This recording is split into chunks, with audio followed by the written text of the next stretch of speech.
At Advanced Specialty Care, we do a series of special testing by the audiologists depending on a patient's complaints or symptoms. If a patient has tinnitus or ear fullness or other ear symptoms like having a big difference between the hearing in each ear, sometimes the ear, nose, and throat physicians order DX3 testing.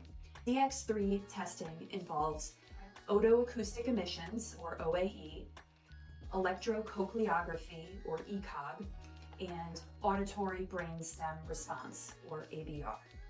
So let's pick apart those three tests.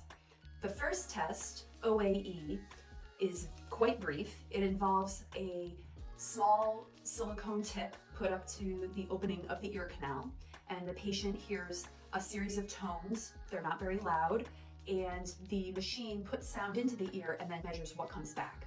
So if the nerves in the hearing organ are responsive, they make an echo back out to the machine. And each ear is tested individually, and it takes only a minute or two per ear. The second test is electrocochleography. To prepare the patient for that test, we use an exfoliating cream to lightly scrub 2 spots on the forehead, and we apply 2 adhesive electrodes. And then we put earphones into the ears. So through those earphones, we introduce a series of clicks. They're quite loud. It's not a concerning or damaging amount of volume, but the idea is that the clicks are loud enough to stimulate the nerves in the ear, so that we can measure the brain waves from the forehead. They hear the sound for about 3 minutes. For this test, the patient is reclined in a chair. Usually the lights are off. They are asked to keep their eyes closed, just so that the patient can be very relaxed, because extra muscle movement in the neck and shoulders can obscure the test results. The electrocochleography, ECOG, and the ABR have the same setup.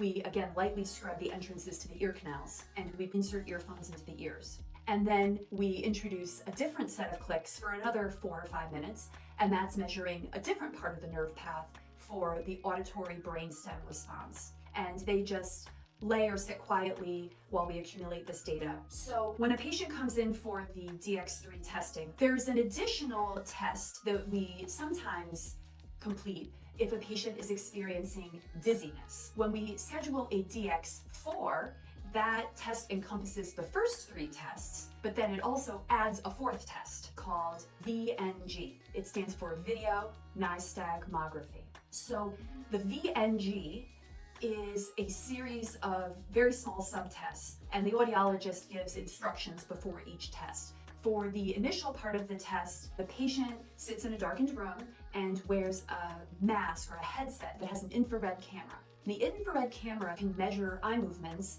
by tracking the pupil. The measurement is determining how the brain controls the balance by having the patient watch things on the screen. The patient watches lights. Sometimes you're watching a dot or a face move around the screen. Sometimes you're watching a checkerboard pattern. Then we measure how the eyes move in certain head positions. There are certain balance problems that are affected by where your head is in space. So we have the patient lay or sit with their head in different positions and measure their eye movements. The final part of the VNG is called caloric testing. In this context, caloric, the root of that is calorie, which is a unit of heat. And so what we're doing is we're putting water in the ears that is either above or below body temperature and measuring the response of the balance organ by measuring the motion of the eyes. So our balance organ is at body temperature, but when we do the caloric testing, we lay the patient down in a darkened room with these goggles on that are measuring their eye movements, and we hold a basin under the ear to catch the water, and we put a tube just to the entrance of the ear canal, insert it into the ear canal, and we introduce a stream of either cool or warm water, below or above body temperature, into the ear canal. The water lasts 30 seconds, and the idea is that we're bathing the ear canal, so it's changing the temperature of the whole ear tissue, thereby cooling or warming the balance organ. And then we measure for another 1.5 minutes. And typically the patient does experience a sensation of motion. They feel like they're moving. And the reason is that we're tricking the balance organ by changing its temperature. So we're measuring the eye movements as the brain reacts to this change, this stimulation to the balance organ. So that completes one caloric test. So we'll do the left ear with cool water, and then we take a break, and then we do the other ear, right ear, cool water.